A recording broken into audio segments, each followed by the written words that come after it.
Hello, and thank you for joining us for another segment of Ask the Therapist. Today, we have a returning guest, Dr. Sara Ruebelt, and Sara Ruebelt has been with us before. How are you today, Sara? Wonderful. Pleasure to see you. Wonderful to have you again. You're so beautiful and has such a wonderful spirit. I love having her on our show. Dr. Ruebelt, would you mind reintroducing yourself to our audience? Of course. Yes. My name is Sara Ruebelt. I am a family therapist. I am currently practicing in Clayton, Missouri, Clayton area, and I have recently moved from Davis, California, and I am returning home in some ways. And I'm a graduate from St. Louis University, so it's definitely a feeling of returning home.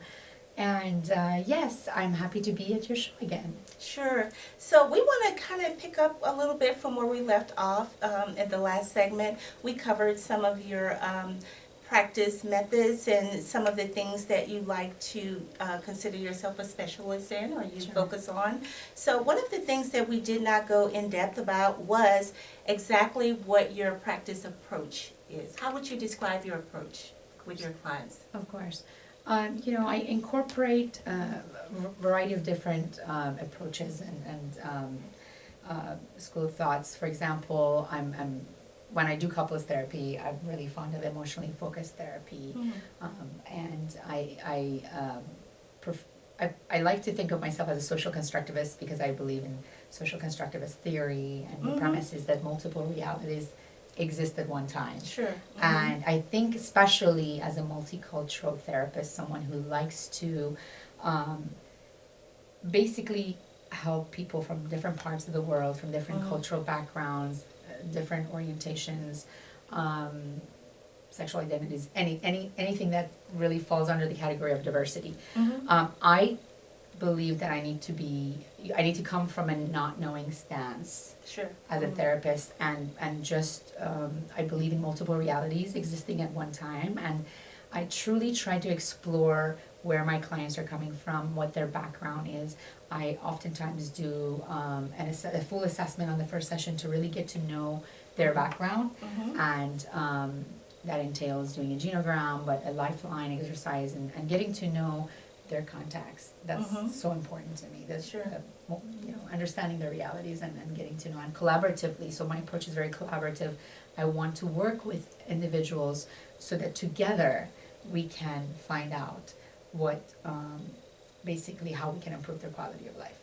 Absolutely. So I like what you said about the different perspectives or the different realities existing at once, and to have an objective view is very important, because the view that you have not subjectively interpreted your reality to exist in would possibly be the view that will get you a change in your life. Absolutely. Correct? Absolutely. Okay. And we do get stuck oftentimes in that tunnel vision in which we believe what we believe, and oftentimes we could be sort of hijacked with those distorted thoughts that take us in that tunnel vision, and we see things black and white, and we are not able to see the big picture. Absolutely. And you mentioned how cultural perspective may play a part in that, and how you're able to then incorporate your ability to distinguish the differences in certain cultures, and how to maybe incorporate, I guess, a more generalized or a more, what do I want to say,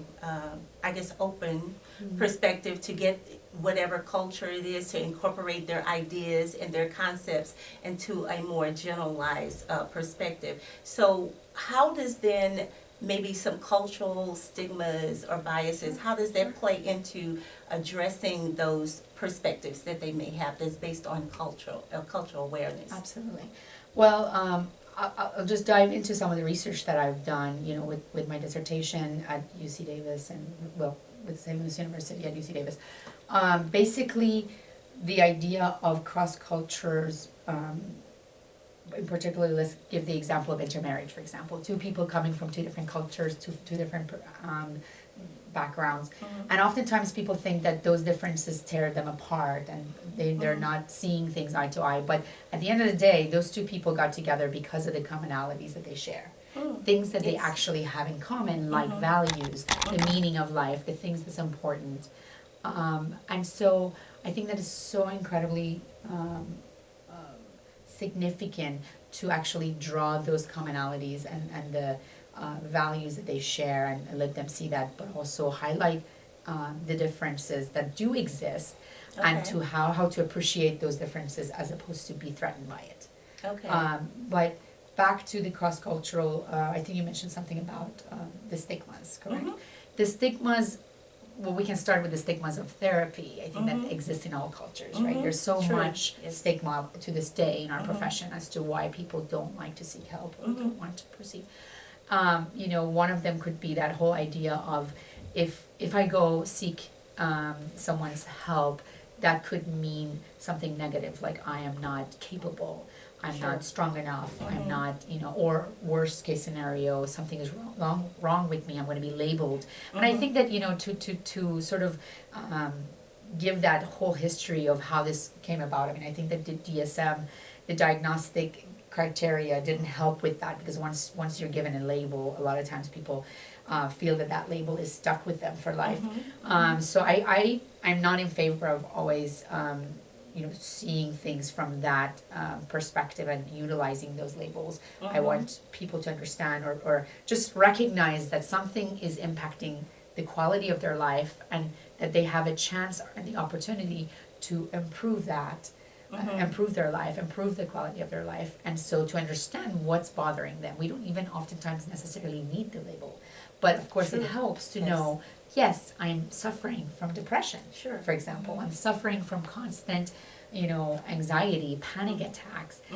These things are true aspects of reality for a lot of people. The symptoms too that they're having. So when you say that, when you're talking to a person, and I want to go back to the couples, I think, because I thought you made a really good, important point with the couples.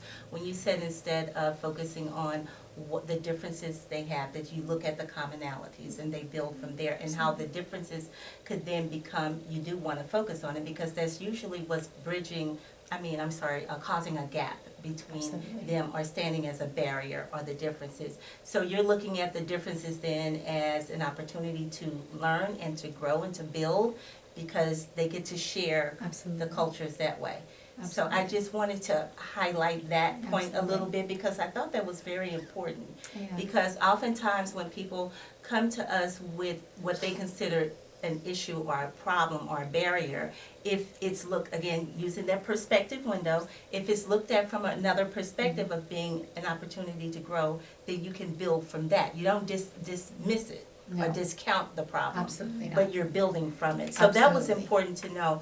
Now, with the stigmas, the cultural stigmas, where you say that the person may decide, because they're having the problem of anxiety or whatever the label is, that we're not wanting to look at the diagnosis, but you're still wanting to address the symptoms, of course, and challenge the symptoms, because without the focusing symptoms are on real, and they are, you know, collaboratively mentioned in working with someone. They're going to come in and talk about how, for example, they're losing appetite, they're not sleeping well, they're having thoughts of not wanting to be alive, they're having you know, just a disconnect from life altogether, or loss of meaning about all the things that matter most to them.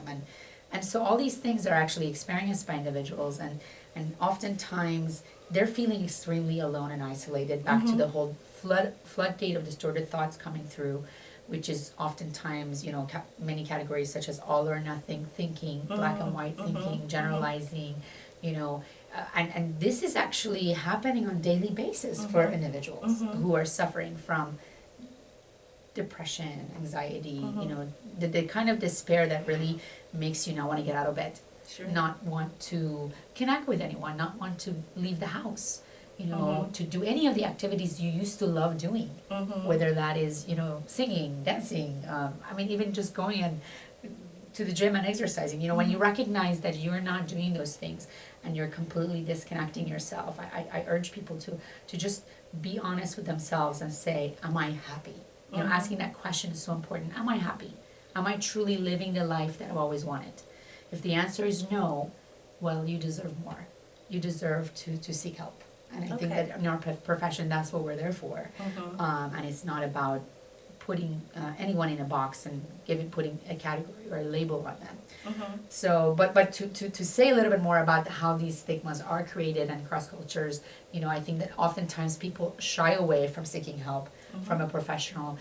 Sometimes, even they might rely on their religion. I mean, to think, for example, that all they need is the spirituality aspect, which I think I honor that, and I just want to say that those things can be incorporated in the therapy work that they end up doing with their therapist.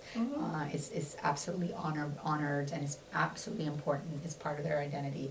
But again, it doesn't have to be all or nothing. It doesn't have to be one or the other. It can be incorporated. So when those stigmas are presenting, I guess, a barrier to actually initiating this process with a person, then you're saying rather than dispelling the whole thoughts about whatever the stigma is, if they're looking at it as, it says something's wrong with me, or it's a taboo because of my religion or my culture, instead of dismissing that, then you're saying we're incorporating that, because this is the approach is based on what the person brings to you. Absolutely. So if they happen to bring those stigmas to you, then you're also addressing that in your process of therapy with them. Absolutely. Okay, so that's important to know, that we're not dismissing anything, because everything about you as a person is valuable that you bring to this process, because it's going to be customized for your need.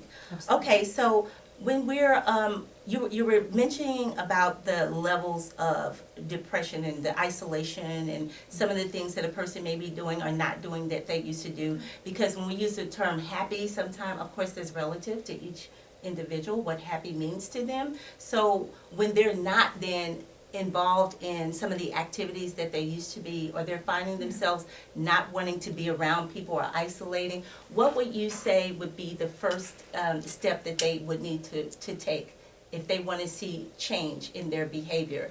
Because oftentimes, to be honest, we know that people often would use any other means, absolutely, like self-medicating themselves, or maybe with drugs or alcohol, or an addiction of any kind, gambling. There's all kinds of addictions that people get involved because they need an escape from their reality, what they perceive as their reality. So what do you think would need to happen for that person to feel that this therapy that you offer, that we offer, is probably the first place to go for them for the help? Well, I'm going to answer that in two ways, or two sides to your question. One is that I think the concept of individualism and collectivism comes to my mind when I hear you say that. Because I think about how an individual can think about their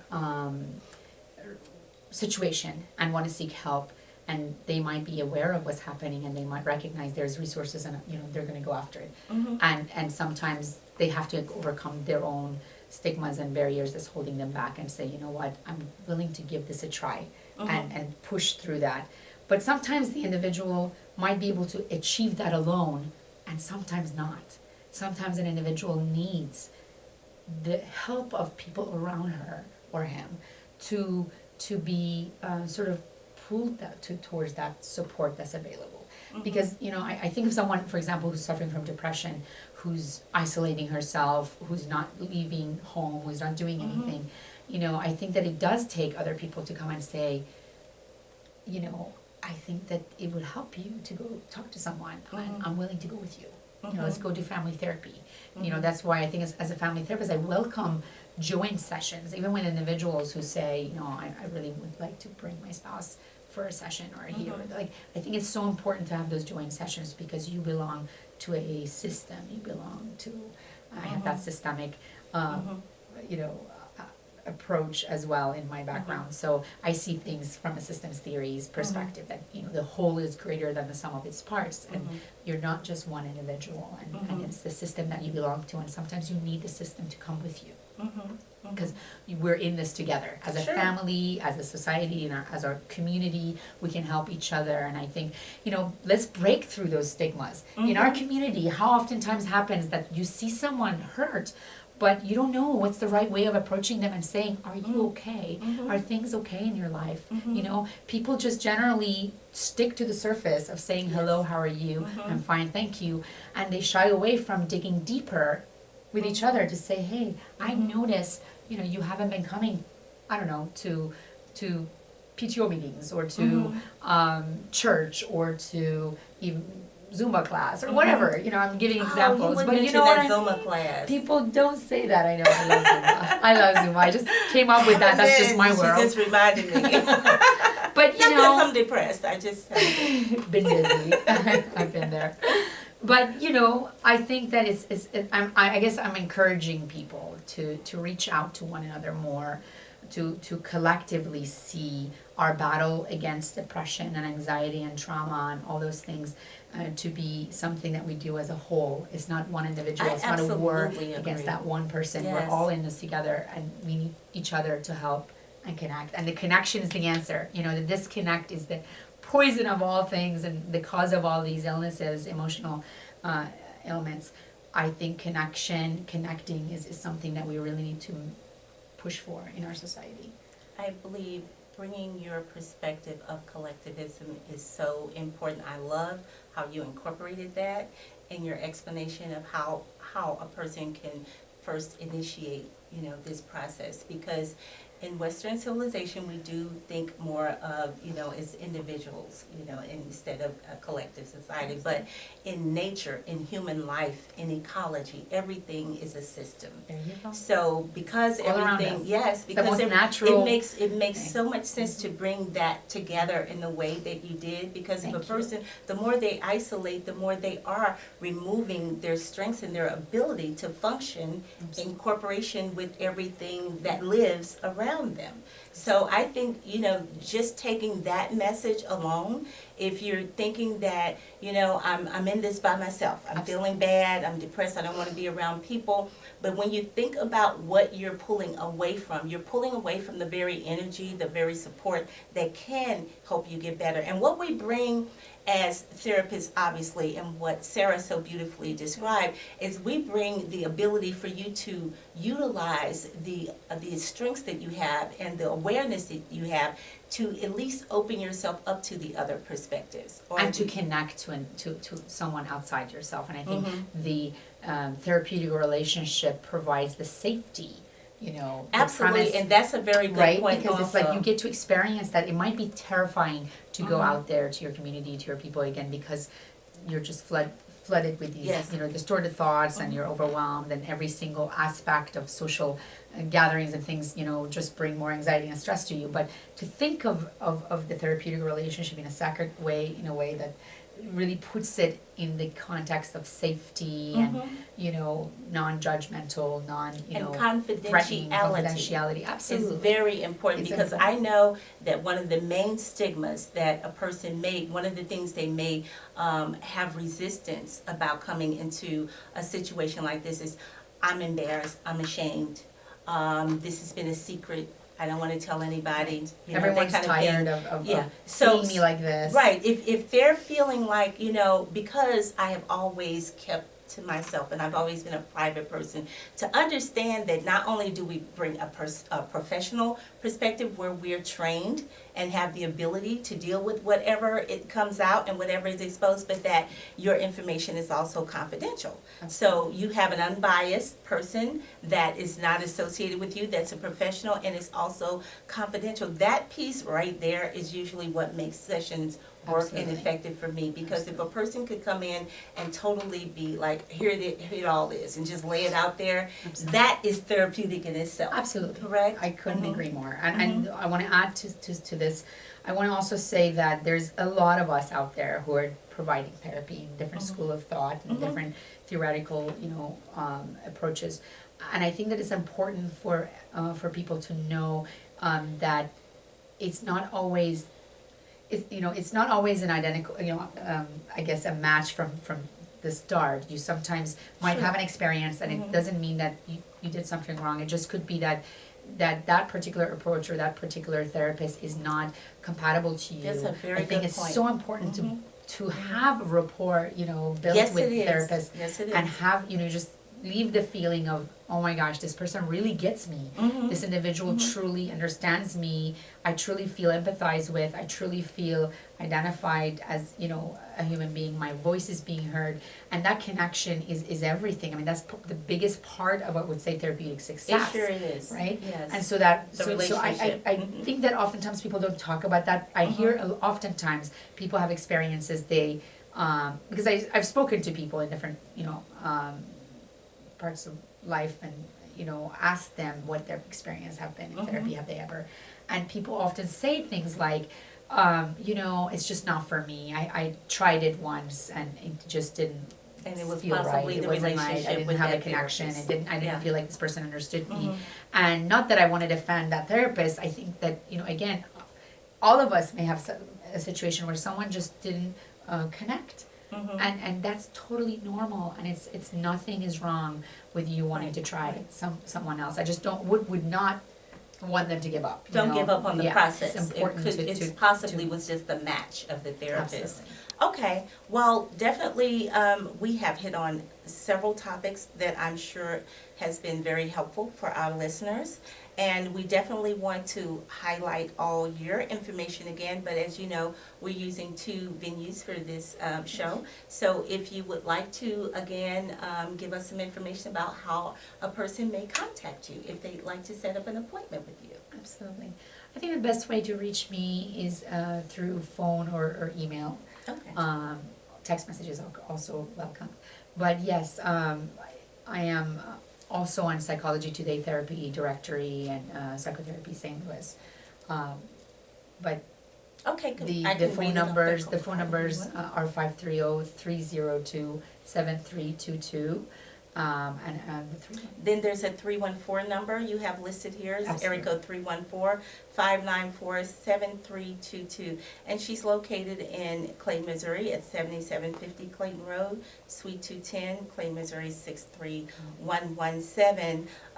In your email, we'll have all this on the end screen, but I'll go ahead and if you want your email announced, is Sara.Ruebelt, just like it's spelled on the sign. Sara.Ruebelt@gmail.com is her email if you'd like to contact her. And again, she has a full profile on Psychology Today. So if you go to Psychology Today and just type in her name, Sara Ruebelt, it will give you all the information. It will give you the information about the insurances or the payment source that she takes, and it will also give you a lot more information about her approach. I know her approach sounds very interesting. It was very informative, but she has more information about the approach on the profile page as well, correct? Absolutely. Yes. Okay. And my website is being constructed currently, so the Psychology Today website has a nice bio. Yes, I read it. It's wonderful. I think it's very accurate also about covering what she does. So it's been great having you again. It's always such a pleasure. Like I said, you bring such a beautiful spirit, and any person that would ever have a session with you, I'm sure would get this same energy. You know, when I first met you, we connected right away. I don't know if it's the California West Coast vibe that she brings, but she's a very easy to talk to and open person. So I'm sure that if you meet her, you will love your sessions with her and be helped greatly with her expertise.